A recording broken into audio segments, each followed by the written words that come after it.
e que Deus desde já possa utilizar desse tempo, né? Nós vamos ter aproximadamente 1 hora de live para edificar a sua vida, que Deus possa estar transformando a sua mentalidade, porque é o que Ele nos prometeu, né? Ele prometeu que através da palavra dele, Ele transforma a nossa mente, Ele transforma quem nós somos. Então o foco aqui não é a Bárbara, não é a Nayara, a pastora Nayara, o foco é sempre e sempre será a palavra de Deus. Nós estamos buscando, não só para a nossa vida, mas para a sua vida, enraizar você na palavra, mostrar o tanto que a palavra de Deus transforma e tem poder ativo nos dias de hoje, né, para transformar a sua vida. Deus, Ele está vivo, Ele não morreu, então eu espero que de alguma maneira você possa estar sendo edificado. O nosso tema de hoje é a respeito da submissão. O que é submissão dentro da Bíblia, dentro da palavra de Deus? Como que a Bíblia descreve um relacionamento, um casamento, como que ela descreve isso pra gente. Então você, desde já que tem a sua Bíblia, né, que tem a sua Bíblia em mãos, desde já você pode estar abrindo a sua Bíblia pra gente acompanhar junto alguns versículos aí e conhecendo um pouco da palavra de Deus a respeito de submissão e a respeito de relacionamentos, tá bom? Lembrando que o que eu estou passando a respeito dos temas que a gente está trazendo para estudos bíblicos e que a pastora Nayara sempre passa, em 1 hora, logicamente, é impossível que nós venhamos nos aprofundar, porque a palavra de Deus ela é tão rica que é muito difícil se aprofundar em estudos bíblicos em apenas 30 minutos, 1 hora. Esses estudos online, ele é apenas para despertar em você a vontade de estudar a Bíblia, a vontade de iniciar esses estudos. Então, eu convido você, após cada estudo, cada vídeo que você assiste nosso, que você possa estar separando um momento da sua semana ou do seu dia para estudar mais profundamente esses temas. Eu tenho certeza que Deus vai falar grandemente para você e também vai mostrar o quão é profundo o estudo bíblico, né? Ficaríamos horas e horas, horas e dias debatendo estudos bíblicos sobre alguns temas e ainda assim não chegaríamos a estudar tudo, né? Muitas pessoas passam anos, passam 20, 30, 40 anos estudando a Bíblia e ainda mesmo assim não sabe, porque a palavra de Deus ela se renova a cada dia que a gente vai estudando. Então que você possa curvar sua cabeça por um instante. Nós estamos aqui debaixo de uma autoridade e a maior autoridade que pode nos ensinar é o Espírito Santo. A palavra de Deus diz, a Bíblia diz que Jesus foi, mas Ele deixou conosco o Espírito Santo. E é Ele que nos ensina, que abre a nossa mente. Amém? Então, é rápido, curve sua cabeça por um instante. Senhor Jesus, Espírito Santo, Deus Todo-Poderoso, nós reconhecemos, Pai, a Tua autoridade. Nós reconhecemos, Deus, o Senhor como Senhor e Salvador. E por isso pedimos por graça e por misericórdia. Abra a mente, Senhor, não só a minha, mas de cada um aonde esse vídeo alcançar. Abre a mente, Senhor, abre os ouvidos, os olhos, que eles estejam atentos e que o Teu Espírito Santo possa falar conosco nessa noite. Nos dá discernimento, nos dá sabedoria, Pai, que a Tua sabedoria que vale, Pai. A nossa sabedoria de nada vale. Por isso, nós te pedimos, em nome de Jesus. Amém? Então, eu peço para começarmos, né? Você pode pegar a sua Bíblia, que nós vamos falar sobre o tema de submissão. Submissão na Bíblia, nós temos 3 palavras originais, né, que vem da Bíblia, 3 idiomas originais, que é o grego, né, o hebraico e o aramaico. Dentro dessas palavras originais, normalmente nós buscamos qual é o termo original, qual é o sentido que foi falado aquilo ali. Então, o sentido em que que Deus, né, através da sua palavra, quis conversar conosco, tá? Então, a palavra submissão dentro da Bíblia, ela diversas vezes ela aparece como um comando, né? É um comando onde é dado até mesmo em alguns termos militares, e você tem uma visão desses textos bíblicos e dessas palavras originais, no qual você se voluntaria, né? Você se disponibiliza para estar ali, se submeter àquilo ali, nunca por obrigação. Então esse termo, ele vem no original dele dizendo assim: eu escolho me submeter àquela autoridade, eu escolho me submeter a Deus, eu escolho me submeter ao meu esposo. Logicamente, a Bíblia nos orienta no quais são os termos no qual nós podemos escolher nos submeter ao esposo ou à esposa. Ela também nos dá um direcionamento sobre submissão quando o esposo ou a esposa não é cristão, qual deve ser a nossa conduta mediante a isso também. Então, nós temos, eu destaquei aqui três casais, no qual logicamente fica impossível, dentro do nosso estudo de 1 hora, a gente ler toda a passagem histórica desses casais, mas se você estiver anotando, né, você pode anotar aqui, na verdade, 5 casais, no qual se destaca, né, como exemplo de casamento.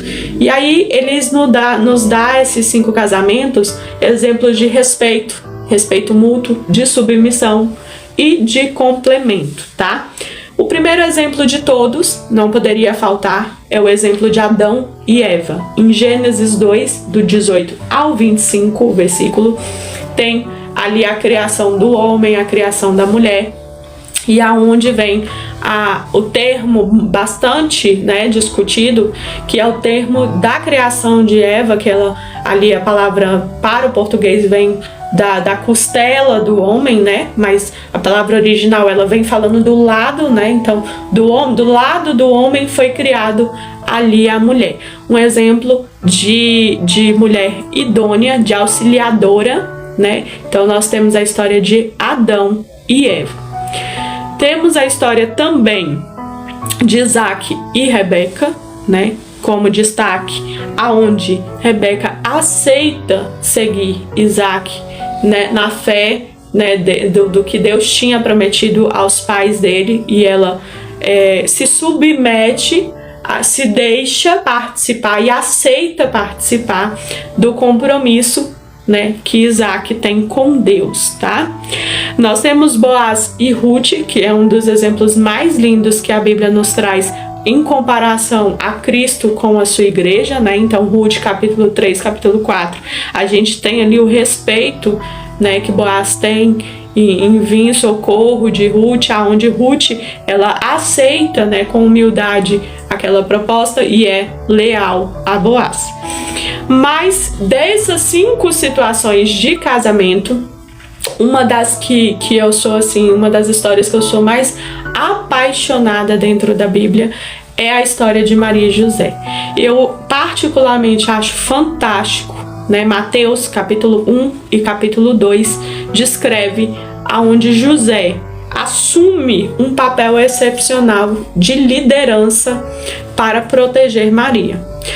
O que eu quero trazer em específico, né? Logicamente, se você está anotando ou se você vai rever esse vídeo novamente depois para você ir pesquisando cada história, todos esses casais têm histórias fantásticas, mas em particular Maria, ela vem com uma promessa aonde ela tá virgem, ela tá prometida em casamento para José.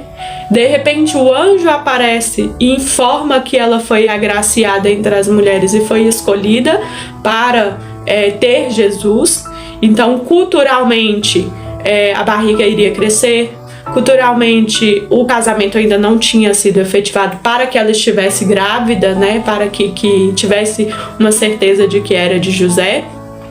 E José recebe ali a visita do anjo, aonde informa que Maria está grávida de Jesus.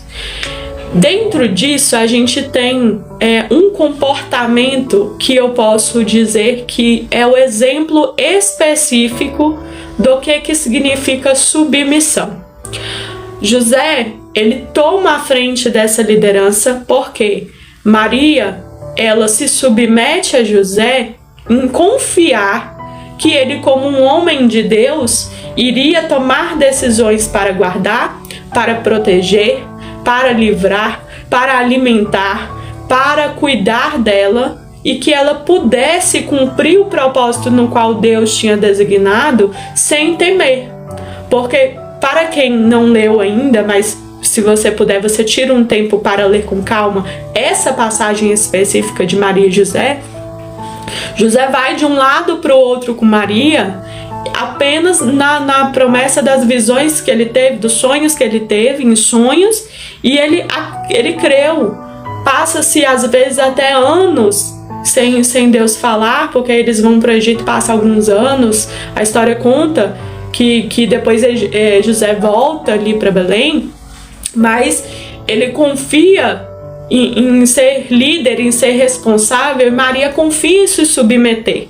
Se submeter não é confiar cegamente. A partir do momento que José, por exemplo, tomasse uma decisão de não cuidar de Maria, ou querer se livrar de Jesus, ou não querer Jesus ali, ela já não poderia mais se submeter à autoridade de José, porque ela tinha uma responsabilidade que Deus tinha dado para ela. Então ela estava ali submetendo, né? Ela estava de acordo com o que José estava fazendo, porque José estava na mesma direção que ela, estava seguindo o direcionamento de Jesus.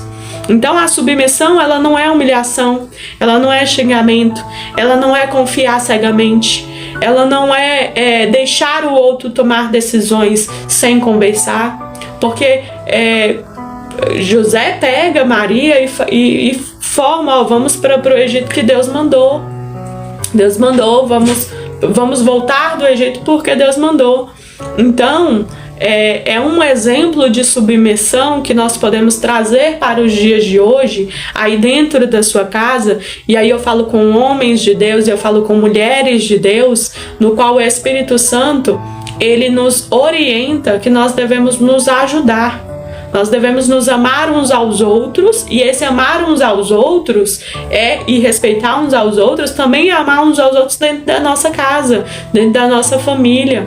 Nós temos exemplos bíblicos de como tratar os nossos filhos, de como ser no nosso trabalho, de como tratar a nossa esposa. Então nós temos que começar a diferenciar isso tudo, porque hoje eu falo também aqui, a gente tem uma grande audiência e eu agradeço, né, a oportunidade que vocês me dão de estar conversando sobre a Bíblia com vocês, mas nós temos um grande público de obreiros da casa do Senhor, onde são pastores, pastoras, presbíteros, diáconos. Então, nós temos missionárias, né? Nós temos onde nós não podemos confundir o relacionamento pessoal com o ministério na igreja, né? Nós temos que aprender a separar isso, a separar o que é o pastor, o que é a igreja, o que é doutrina, o que é ali ordem de culto, e eu preciso separar o que é dentro da minha casa. Muitas das vezes eu pego as regras da igreja, eu trago para dentro de casa e eu acabo matando as próprias almas que estão debaixo do meu teto. E aí eu digo, por exemplo, para filhos, né, obreiros da casa do Senhor às vezes perdem, é normal, é humano, mas nós devemos vigiar, perdem a mão na hora de tratar os filhos, na hora de olhar com olhar atento de filho. Você às vezes trata o seu filho como se fosse um obreiro da igreja. Dentro da sua casa ele é o seu filho, ele é a sua filha, ele não é o obreiro da igreja. Dentro da sua casa ele é o seu filho, é a sua filha. O seu esposo dentro da sua casa é o seu esposo, a sua esposa dentro da casa é a sua esposa. Não é a pastora que fica no púlpito, não é o pastor que está lá no púlpito à frente da igreja. E isso que eu estou conversando com você, nós vamos ver biblicamente, tá? Aqui dentro de alguns versículos, reforço, né? São alguns versículos, mas você pode pesquisar na tua casa de forma mais profunda para verificar o que nós estamos falando, tá bom? Então, José assume essa liderança, né? E Maria mostra a submissão dela a José, sendo ali em concordância dos dois de fazerem a vontade do Senhor, tá? Nós temos aqui, segundo a Bíblia, aí eu vou abrir com você, Efésios 5, tá? Efésios capítulo 5, versículo 21 ao 25. Hoje eu anotei, porque como o estudo era mais longo, aí eu anotei Efésios capítulo 5, versículo 21 ao 25. E aí você pode abrir junto comigo, tá? Efésios capítulo 5, do versículo 21 ao versículo 25. Certo? Diz assim: sujeitando-vos uns aos outros no temor de Deus. Versículo 21, tá? E aí nós temos a observação. Isso nos diz para os crentes a submissão espiritual correta. É sempre horizontal, nunca vertical. O que quer dizer que devemos nos submeter uns aos outros. Significa entender que a submissão vertical deve ser somente a Deus, nunca ao homem. Então, esse primeiro versículo, o que eu estou querendo dizer? Eu tenho somente a Deus como meu Deus, meu Senhor, meu Salvador. Somente Ele eu devo obediência e devo adorar, né? Devo buscar direcionamento. Mas eu também devo me submeter uns aos outros, amar uns aos outros e me submeter respeitando, andando de acordo. A palavra de Deus diz que Paulo, quando vai escrever para Filemon sobre Onésimo, ele tem uma autoridade dele exigir de Filemon que Filemon fizesse o que ele queria, que era dar liberdade a Onésimo e receber Onésimo bem. Mas ele poderia simplesmente mandar, mas ele escolhe, né, pedir a Filemon, como um cristão, se submeter, ter uma submissão de estar em concordância, né, recebendo Onésimo, né, tornando Onésimo livre e tratando ele como um cristão. Então, esse exemplo de Paulo na carta de Filemon, ele me descreve a minha submissão que eu devo ter uns com os outros. E isso não é só quem tem cargo eclesiástico. Isso é às vezes um irmão de banco. Eu tenho que me submeter a ele em concordância, jamais eu tenho que mandar nele, jamais eu tenho que gritar com ele, eu tenho que ofender ele para conseguir alguma coisa. Da mesma maneira eu trago esse respeito para dentro do meu casamento. Então eu não tenho, não é porque eu posso mandar no meu marido que ele permite, que ele é uma pessoa às vezes mansa, não é porque eu posso mandar na minha esposa, porque ela é uma pessoa mais tranquila, que eu vou gritar, que eu vou fazer, que eu vou mandar, que eu vou fazer escândalos e que eu vou obrigar ela a tomar uma decisão que não seja em consenso, em respeito, tá? Então, a Bíblia continua dizendo assim, versículo 22, vós, mulheres, sujeitai-vos, né? Algumas versões, submetei-vos aos vossos maridos, como ao Senhor. E aí eu faço um parênteses explicativo. O Espírito Santo, por meio do apóstolo, está falando da liderança espiritual na família. Em primeiro lugar, a submissão deve ser a Cristo como Senhor e Mestre, e não ao marido. Se a supremacia do marido estivesse em vista, isso teria sido expressado de outra maneira, segundo dizem os estudiosos de língua grega. E aí não sou eu que estou dizendo, tá? Se a esposa se submeter ao Senhor como deve, ela se submeterá ao seu marido com respeito à liderança espiritual.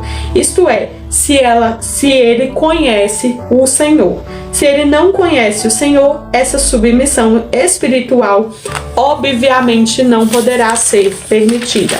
Então, o que eu quero dizer com vocês? A Bíblia me deixa claro que a partir do momento que eu amo a Deus sobre todas as coisas e eu amo uns aos outros, que são os mandamentos que Jesus nos deixou, os dois principais mandamentos, obviamente eu vou respeitar e eu vou me submeter ao meu marido.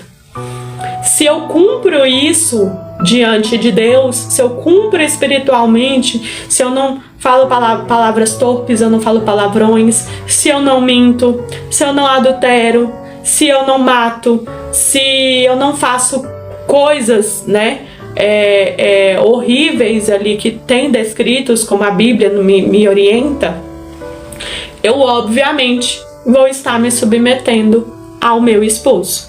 Então, nós temos versículo 23, tá? Porque o marido é a cabeça da mulher, como também Cristo é a cabeça da igreja. Como é distorcido muitas das vezes esse versículo. E aí eu venho com um explicativo. Sugere que a obediência da esposa ao seu marido deve ser considerada como obediência a Cristo. O que ela pode fazer se seu marido está corretamente servindo ao Senhor, sendo ele próprio o salvador do corpo. Então refere-se ao Senhor sendo o salvador dos crentes, da igreja, do cristão, que são os que compõem a igreja, conquanto o marido não possa ser o salvador da esposa, em termos redentores, mas ele pode ser o protetor e o provedor dela. E aí, eu trago essa observação para os dias de hoje. O meu esposo, a minha esposa, ela não pode tomar na minha vida o lugar de redentor, de salvador, de sem ele eu não existo, sem ele eu não faço nada, sem ele eu não dou conta de nada. Esse lugar de redenção, de quem pagou pelos seus pecados, de quem te salva, quem te cura, quem te liberta, é somente de Cristo. Cristo é o cabeça da igreja, né? E consequentemente ele cuida de todo o corpo. Se o meu marido, se a minha esposa está no corpo de Cristo, automaticamente eu estou junto com ele, porque ele estando com Cristo, eu também estou com Cristo quando eu estou com ele. Isso não cabe dentro de relacionamentos que porventura o seu marido, a sua esposa não é cristão, tá? Nós vamos falar de outro versículo que orienta quando você tem um relacionamento que não é cristão, tá? Então o próximo versículo me diz assim, versículo 24: de sorte que assim como a igreja está sujeita a Cristo, como sua cabeça, né? Assim também as mulheres sejam em tudo sujeitas a seus maridos. Isso pressupõe que o marido está sendo conduzido por Cristo, tá? Porque ele nos orienta no versículo 25. Vós, maridos, amai vossas mulheres com um amor como o de Deus, como também Cristo amou a igreja, tá? Aí eu faço uma observação. Apresenta o qualificador: se o marido se comportar como deve para com a sua esposa, ela não terá problemas em se submeter a ele como seu dever. E assim mesmo se entregou por ela. Apresenta o grande sacrifício que caracteriza esse tipo de amor de Deus. A resposta aos problemas matrimoniais não está em participar de seminários sobre o tema, mas sim que o marido e a esposa coloquem a sua fé e confiança totalmente em Cristo e no que ele fez por nós na cruz. Em outras palavras, só a cruz, que se refere ao que Jesus fez ali, é a resposta. Então, somente Jesus é a resposta. Jesus fez já o sacrifício suficiente por mim e por você. Não é você, esposa, que tem que se sacrificar pelo seu marido. Não é o seu marido que tem que se sacrificar pela esposa. Não, mas sim o respeito. Em Provérbios 31, onde fala sobre a mulher, né, a mulher virtuosa, que muitos congressos têm a respeito da mulher, ela, na verdade, é uma orientação para homens. Então, homens, leiam um Provérbios 31 para você entender como você pode apoiar a sua esposa para que ela consiga se submeter a você de forma tranquila. Que foi o que José fez. José deu estrutura para Maria durante a gravidez, alimento, cuidou dela, cuidou dela até o momento em que ela vai ter Jesus, carregou ela de uma cidade para outra, cuidou de Jesus e de Maria durante o crescimento de Jesus, porque ele ainda não tinha começado seu ministério. Então, o papel de provedor, de proteção, de cuidado, de livrar Maria e Jesus das mãos de Herodes, das mãos dos próximos que pudessem vir fazer algum mal a Maria e Jesus, esse papel ele é de um homem. Agora, muitas das vezes, devido a interpretações errôneas da Bíblia, falta de estudo bíblico, falta de contexto, falta de história, de busca mesmo espiritual, o homem se enche de si para dizer assim: eu sou o ser supremo, entendeu? A mulher tem que prover para mim, porque a mulher tem que trazer a comida na minha mão, tem que servir o café, tem que orar pela casa, tem que cuidar dos filhos, tem que lavar a roupa, tem que cuidar da igreja, tem que cuidar de toda a parte administrativa burocrática, não pode isso, não pode aquilo. E você definha a mulher que está do seu lado, ou você definha às vezes o homem que está do seu lado, por falta de conhecer biblicamente o papel de cada um. Então, você que tem um ministério, né, que está à frente de uma igreja, ou que precisa, ou que às vezes é presbítero, às vezes tem algum cargo eclesiástico, seja companheiro da sua esposa, seja companheiro do seu esposo dentro de casa, tendo uma visão diferente dele dentro de casa, como homem, como mulher, como família. Qual é o papel de vocês juntos para educar os filhos?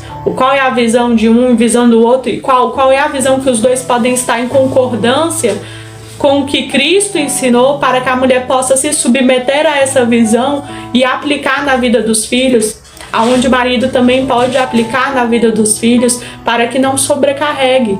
Então, dá estrutura para ela ser uma mulher feliz, uma mulher bem cuidada, uma mulher que tem alegria de viver, tem prazer de chegar em casa, tem prazer de ser a sua esposa. A mesma coisa, esposas, como é o prazer de ter um marido, o seu marido de ter você como esposa. O que falta muitas das vezes é essa separação. Quando a gente coloca tudo como se fosse aquele baldinho das meninas superpoderosas, né? Que você vai misturando tudo e explode. Não vai sair as meninas superpoderosas dali, vai sair caos.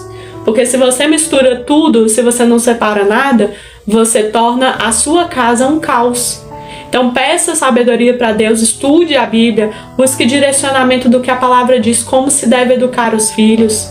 Mas biblicamente, não um dogma, uma parte cultural do que nós aprendemos que deve ser, né?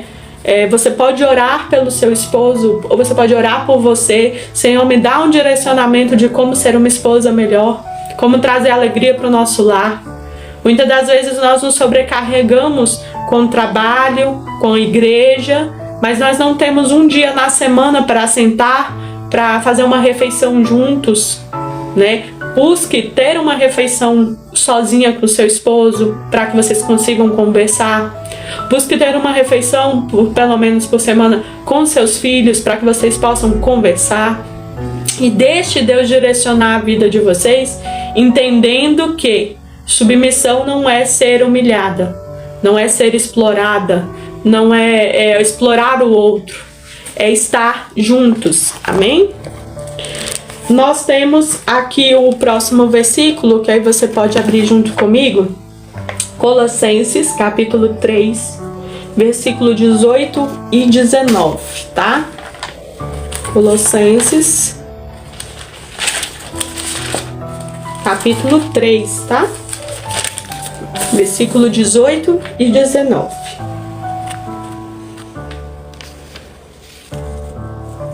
Vós, mulheres, estáis sujeitas a vossos próprios maridos, como convém no Senhor. Versículo 19. Vós, maridos, amai as vossas mulheres e não vos irriteis contra elas. E aí, observação. Isso apenas quando o marido age na esfera do Senhor. Se o seu esposo ou a sua esposa não está agindo biblicamente, está tomando alguma decisão contrária ao que a Bíblia diz, você não deve se submeter. Lembre-se que a autoridade de Deus está acima de todo ser humano, tá? A ideia é que o marido ame a esposa com o mesmo tipo de amor com o qual ele ama a Deus. Em consequência, não haverá irritação. Então, se você ama a Deus sobre todas as coisas e ama a sua esposa como você ama a Deus, você procura saber se ela está bem, se ela está feliz, se ela está sobrecarregada. Se a sobrecarga dela, às vezes ela está com problema de saúde, a sobrecarga dela é não dar conta dos afazeres domésticos, só tem duas saídas. Ou você trabalha o suficiente para contratar alguém para ajudar, ou você ajuda ela a arrumar a casa. Porque por amor, né, você tem que amar ela como Deus ama a igreja. Por amor, o que Deus fez conosco? Deu o seu corpo em sacrifício vivo. Fez tudo o que poderia fazer por nós, mesmo a gente não merecendo. Então não tem como você dizer bem assim, não vou fazer pela minha esposa porque ela não merece. Cristo nos orienta que, maridos, você tem que amar a esposa como Deus ama a igreja. Então, não é por merecimento, dos dois lados, tá? Não é por merecimento. Busque fazer o melhor que você pode fazer. Outra passagem bíblica fala que o corpo do marido é da esposa e o da esposa é do marido. Quantas mulheres hoje eu vejo que se vestem para si, se vestem para as amigas, mas não se vestem para o marido. Nunca sentaram para perguntar assim, meu amor, qual é a roupa que você gosta que eu use? Quais são suas roupas preferidas? Vai ter um dia especial que eu posso usar roupas preferidas? Eu posso te agradar? A gente pode sentar para conversar, para ter uma refeição? Então isso, a Bíblia, ela me orienta que o marido tem que agradar a esposa, tem que estar com a esposa, tem que amar a esposa. A mesma coisa a esposa tem que amar ao marido, mas deixa bem claro, seguir, se submeter, enquanto for a decisão nos caminhos do Senhor. Se for pedido algo contrário ao que a Bíblia diz, aí não. Deus está acima de tudo, está acima do homem, está acima da mulher. Os dois juntos, né, alcançam Cristo. E não o contrário, o marido não está acima de Deus, tá bom? Então eu tenho aqui uma última passagem que fala 1 Pedro, capítulo 3, tá? 1 Pedro, será que eu desmarquei? Ah, já abri aqui. Capítulo 3, do versículo 1 ao 7. Então temos aqui: semelhantemente vós mulheres, sede sujeitas aos vossos próprios maridos, para que também, se alguns não obedecem à palavra, sejam ganhos sem palavra, pelo comportamento de suas mulheres, considerando a vossa vida casta em temor. O enfeite delas não seja o exterior, no frisado dos cabelos, no uso de joias de ouro, nem em vestidos luxuosos, mas o homem encoberto no coração, no incorruptível traje de um espírito manso e quieto, que é precioso diante de Deus. Porque assim também se adornavam no tempo antigo, aquelas santas mulheres que esperavam em Deus e estavam sujeitas a seus próprios maridos. Como Sara obedecia a Abraão, chamando-lhe Senhor, da qual vós sois filhas, fazendo o bem e não temendo nenhum espanto. Igualmente vós, maridos, coabitai com elas com entendimento, dando honra à mulher como vaso mais frágil, como sendo vós os seus co-herdeiros da graça da vida, para que as suas orações não sejam impedidas. E aí nós vemos para o explicativo. Pedro fala agora com as mulheres cristãs que têm maridos não salvos, tá? Dizendo a elas como ganhá-los para o Senhor. A esposa deve estar em sujeição, mas só até o ponto em que não transgrida as Escrituras. A palavra de Deus deve ser obedecida em primeiro lugar e sem falhar. Os maridos não salvos que não ouvem a palavra de Deus têm apenas um estilo de vida e um comportamento correto que as mulheres cristãs podem ter para aí alcançar os seus maridos. Quando ele fala sobre a vida casta, é um comportamento piedoso, né? Você tem piedade do seu marido, dos seus filhos, ou você fala assim, eu sou assim mesmo, Eu falo mesmo, entendeu? Eu brigo com todo mundo. Em temor. Aí ela fala, né? Considerando a vida casta em temor. A palavra temor aqui significa reverência para com o Senhor e para com o marido.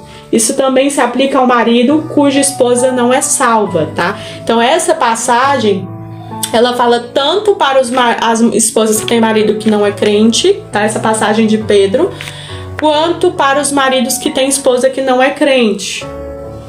E aí vem os versículos mais, digamos, polêmicos para a igreja brasileira, né? Porque o enfeite delas não seja o exterior, no frisado dos cabelos, no uso de joias de ouro, nem em vestidos luxuosos. O propósito desse versículo não é condenar essas coisas. Isso não proíbe, mulher, você de botar um brinco, de arrumar o seu cabelo, de se vestir bonita, tá? Ele diz para que a fé da esposa esteja em Cristo e na cruz. Porque o contexto desse texto está me falando a forma com que eu posso ganhar o meu marido, eu posso ganhar a minha esposa para Cristo. Quais são os artifícios que uma mulher sem discernimento espiritual utiliza para ganhar o marido? Se veste uma roupa sedutora, bota um brinco, arruma o cabelo, passa um lápis, um rímel e acha que esses atributos físicos vai ajudar ela a ganhar ele para Cristo. E aqui a Pedro está alertando que, olha, não são os seus atributos físicos que vai fazer você ganhar o seu esposo, mas o seu coração, o coração do marido para com a mulher, tendo piedade, tendo temor a Deus, sendo exemplo dentro de casa de conduta, é que por testemunho você vai ganhar ele para Cristo. Então isso não é uma proibição. Se você estudar profundamente o contexto, você vai ver que não está proibindo, até porque desde Abraão, de Sara, dos tempos antigos, tinha-se essa cultura de usar roupas diferenciadas, dependendo do status, né, da família, né? Algum tipo de status tinha umas roupas mais caras, mais coloridas, tinha uns artefatos, o povo quando saiu do Egito vinha com suas coisas, com brincos, com tudo. Então não é uma proibição. Ele apenas está esclarecendo no contexto da vida matrimonial que o seu físico, os seus artefatos físicos não vai ganhar o seu esposo ou a sua esposa para Cristo. E que sim o seu temor e a sua conduta. Então vem falando, mas o homem encoberto no coração, o que ele está dizendo? Em contraste o corpo externo do homem. É dito que está em oposição ao ouro e ao vestuário. Fala de um coração livre de paixão, orgulho, inveja, irritabilidade. Então, o que é precioso para Deus revela que esse tipo de caráter interior, o coração que tem dentro do seu coração é que vale para Deus, tá? Porque assim também se adornavam no tempo antigo. Então, o que eu falei para vocês na época do Antigo Testamento. Não se refere a uma classe especial de mulheres, e sim mulheres normais que confiavam no Senhor. O apóstolo usa o Antigo Testamento como fundamento para falar o que ele fala agora. Apresenta Sara como sendo um belo exemplo de mulher, mencionadas por Pedro no versículo anterior, num sentido que todos os crentes, judeus, gentios, filhos e filhas de Abraão, né, podem aí estar obedecendo ao Senhor para ter temor, né? E para ter uma vida aí de comportamento piedoso. Pedro também fala no versículo 7 com os maridos cristãos e não aos maridos salvos, aos quais ele havia aludido nos versículos anteriores. E aí ele fala, refere-se que é notável no cristianismo, né, que um homem de Deus dê honra à sua mulher, que é também um tipo de sujeição. E aí ele fala, chama a mulher como um vaso mais frágil. Ele diz respeito ao físico, nunca a moral ou intelecto. Até porque, né, nessa época que tinha-se de Pedro, né, tinha mulheres que davam estudos, né, tinha a avó e a mãe de Timóteo que deu estudo para Timóteo, tinha mulheres que cediam casas para abrir igrejas, tinha mulheres pastoras. Então ele não está falando mulher como vaso frágil, na questão intelectual ou espiritual, tá? Tá falando na questão física. Como sendo vós os seus co-herdeiros da graça da vida. O marido deve honrar a esposa porque ela é co-herdeira com ele da vida eterna. E aí ele faz um alerta. Você deve ser assim para que as suas orações não sejam impedidas. Então, tanto os maridos quanto as esposas, se você ignora essas advertências, as suas orações elas são impedidas até mesmo de subir. Então não tem como você dizer assim que você é um homem, uma mulher de Deus e você tratar de maneira diferente, que seja honrar a sua esposa, honrar o seu esposo, tratando bem, tendo piedade, tendo temor a Deus. Você acaba tendo aí as suas orações impedidas. Vamos ver se a pastora Nayara consegue entrar. Vamos ver se dá certo. Aí.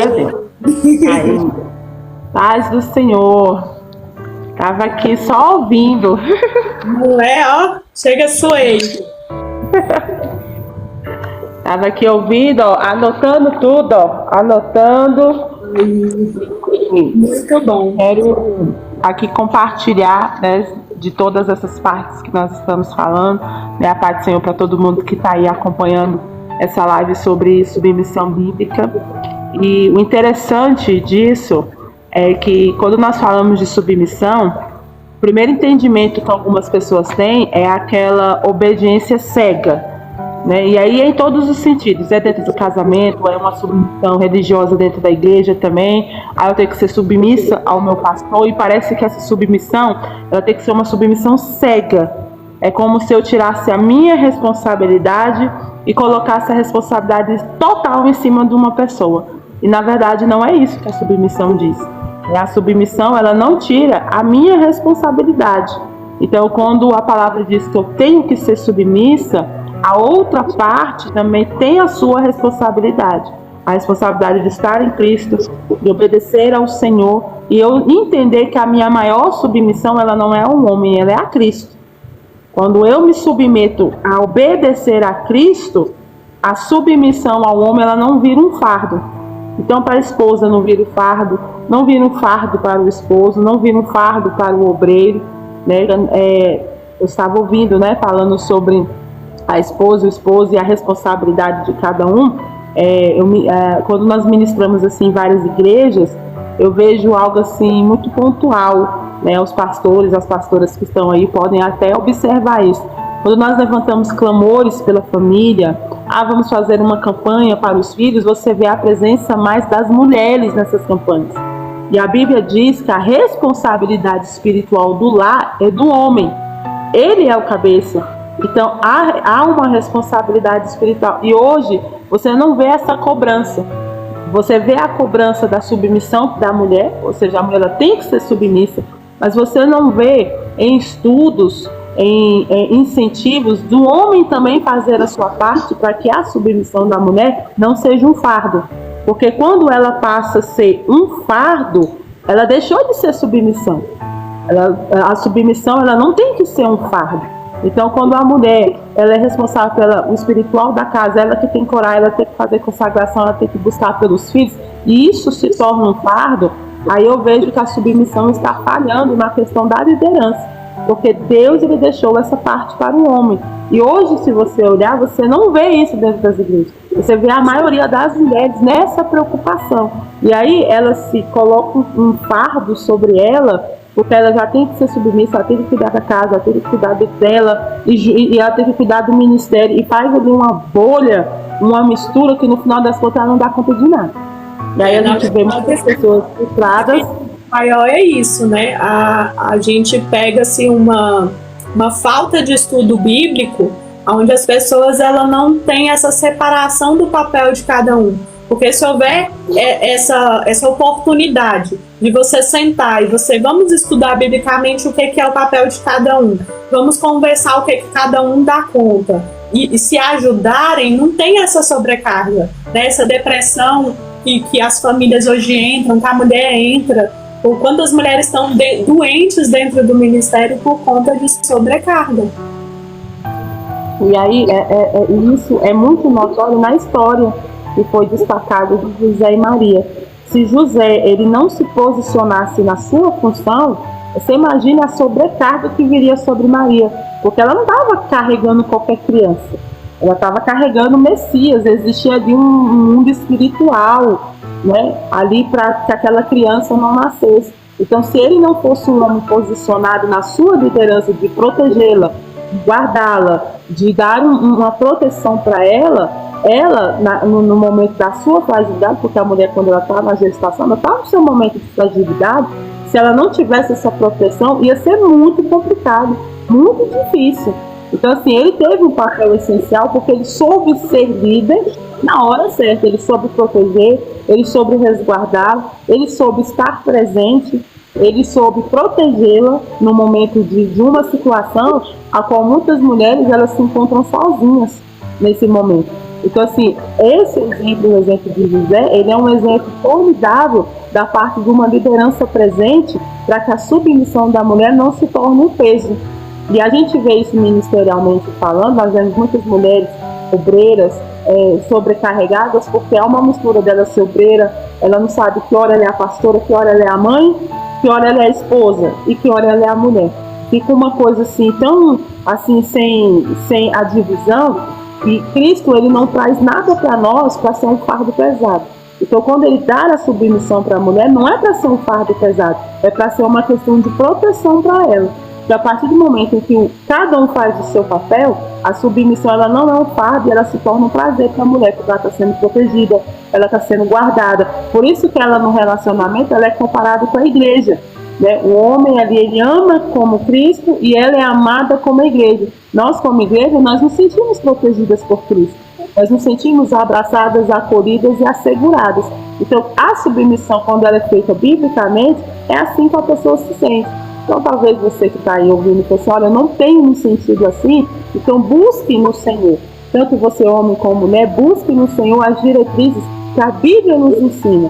Não é que a religião nos ensina, não é que os ensinos humanos nos ensinam, mas o que a Bíblia nos ensina. E a Bíblia, ela nos ensina uma submissão que não te acarreta nenhum tipo de problema, nem emocional, nem psicológico e nem espiritual. Se a submissão ela está acarretando esses tipos de problema, então ela não é uma submissão bíblica.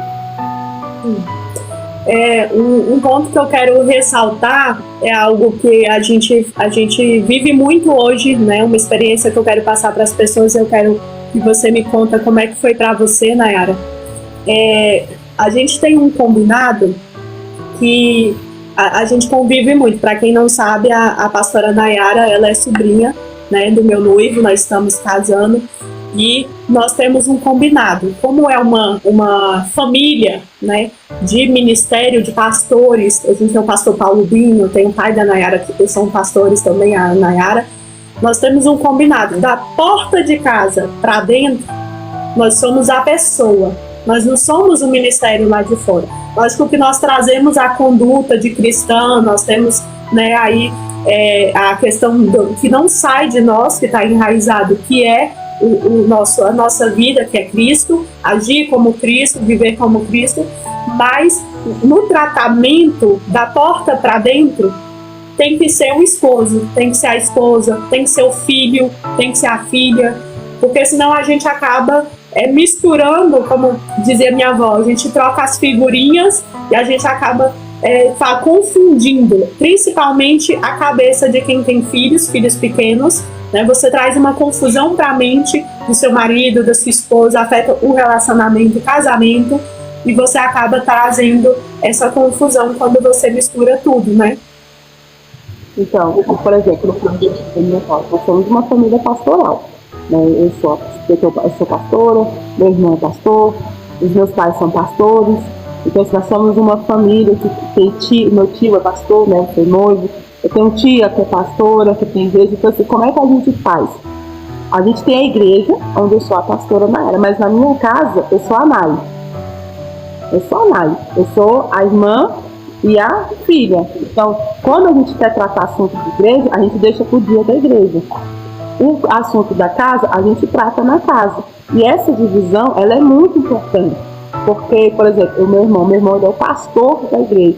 Então eu tenho uma submissão a ele na igreja. Mas na minha casa ele é meu irmão.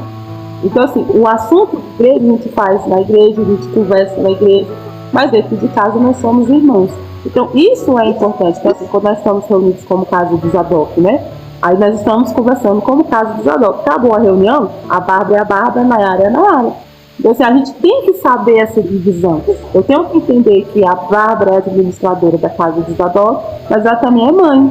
Ela é mãe, ela vai se casar, ela tem a sua casa, ela tem a sua família, ela tem as suas responsabilidades, ela tem as suas vontades. Então, quando a gente não mistura, dá certo. Mas qual é o problema que se tem hoje? É que as pessoas, elas veem um título acima da pessoa. Quando a gente vê as cartas de Paulo, é muito interessante que Paulo não se chama de apóstolo Paulo. Ele fala Paulo, o apóstolo, Pedro, o presbítero.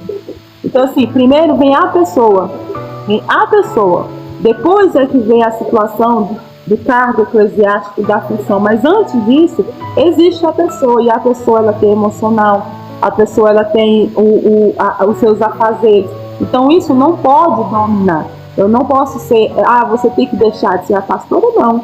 O Senhor nunca vai deixar o comissionado meu, mas antes de eu ser a pastora, eu sou a Nayara. Eu sou a Nayara. Acima de tudo, eu sou a Nayara com defeitos, com qualidades, e o Senhor, Ele sabe e Ele conhece isso. Então, a gente tem que ter esse papel e tem que ter essa divisão. A gente não pode misturar, porque quando se mistura tudo isso, aí é que vem a sobrecarga. Vem a sobrecarga na família. Por exemplo, eu sou de uma geração, eu tenho 37 anos, isso aqui não parece, mas eu tenho 37 anos. Eu sou de uma geração de jovens que foram criados na igreja, que hoje os filhos deles, eles mesmos, são filhos de obreiros que eles não querem ser obreiros. Então assim, eles eram filhos de pastores que eles não querem ser pastores. Por quê? Porque eles não conheceram o pai. Ele conheceu o pastor, ele conheceu o obreiro, ele não conheceu o pai e a mãe, eles não tiveram o pai e a mãe, eles tiveram o pastor e a pastora. E muitas das vezes os membros da igreja tiveram mais eles do que eles como filhos. Então eles cresceram e eles não querem serem obreiros. Eles falam, eu não quero ser, eu não quero que meu filho passe o que eu passei. Ou seja, no dia de aniversário, tem uma reunião. E aí essa reunião não pode ser demarcada, a gente não pode fazer uma outra situação. E aí você fazer uma escolha, muitas das vezes, em que a família vai ficando de lado. E esse de lado, ele marca muito. Então nós temos uma geração aí de jovens que eles não querem serem obreiros, por quê? Porque eles foram esquecidos como família. Eles foram esquecidos como filhos. Foi esquecida como esposa. Tem mulheres que elas não querem que seus maridos sejam obreiros porque elas se apagam como esposa. Porque tudo que ela vai ter que fazer, ela vai ter que fazer depois de um planejamento. Eu só vou poder sair depois de um congresso. Tudo que é de melhor é dado para a igreja e a família vai ficando em segundo plano. E Deus, Ele não ensinou isso. O Senhor, Ele não ensinou você a se sobrecarregar e de você dar o seu melhor para a igreja e sobrar para os seus filhos, a sobra para a sua esposa, a sobra para o seu esposo. O Senhor não ensinou isso, não. O Senhor nos ensinou assim, que tem tempo para tudo. Então a gente tem que buscar a sabedoria da gente dividir esse tempo certinho. Porque, para mim, o maior legado que você pode deixar não é você ganhar uma cidade para Cristo. É você ganhar seus filhos. É você permanecer fiel com a sua esposa, o seu esposo. Os seus filhos crescerem e falar assim, eu quero seguir o Deus que a minha mãe e meu pai servia. Isso para mim é a maior pregação que eu vi. É verdade. Então vamos encerrar lembrando, gente, que esse tema ele é um tema extenso. Provavelmente a gente vai voltar aqui falando mais vezes sobre esse tema. E aí eu vou pedir para a pastora Nayara fazer a oração encerrando. E se você ficou com alguma dúvida, não precisa ficar com vergonha, deixa nos comentários ou entre em contato com a gente nas redes sociais, tem os nossos telefones para que você possa tirar as suas dúvidas, tá bom? E aqui já fica o nosso convite. Toda segunda, quarta e sexta nós vamos estar aqui às 11 horas da noite, sempre trazendo um tema bíblico para você poder participar, para você poder compartilhar. E a live vai ficar gravada e nós vamos compartilhar ela nas nossas redes também. Se você não assistiu agora, vai poder assistir de novo. Amém? Vamos orar. Deus, Pai, eu louvo o teu nome porque o Senhor é bom. A tua palavra, ela é poder. e ela muda, ela transforma. Senhor, sobre o poder da tua palavra que foi ministrada e que foi ensinada nesta noite. Eu te peço, Senhor, meu Deus e meu Pai, que aonde esta live e esta mensagem chegar, que vidas venham ser libertas. E homens e mulheres, Pai, através do ensino da tua palavra, Senhor, eles possam ser libertos. Libertos, meu Deus e meu Pai, de todas as prisões, de todas as amarras, de todo mau entendimento que um mau ensino ou que a falta do entendimento faz. Porque a tua palavra me garante, Senhor, que se nós te conhecermos, se nós conhecermos a verdade, verdadeiramente seremos livres. Então, Senhor, meu Deus e meu Pai, crendo nisso, eu falo sobre a vida de cada um, Senhor, meu Deus e meu Pai, que está assistindo e ouvir a tua liberdade, a liberdade no teu espírito e no poder do teu nome, Pai, em nome de Jesus. Amém. Amém. Até a próxima. Abençoe.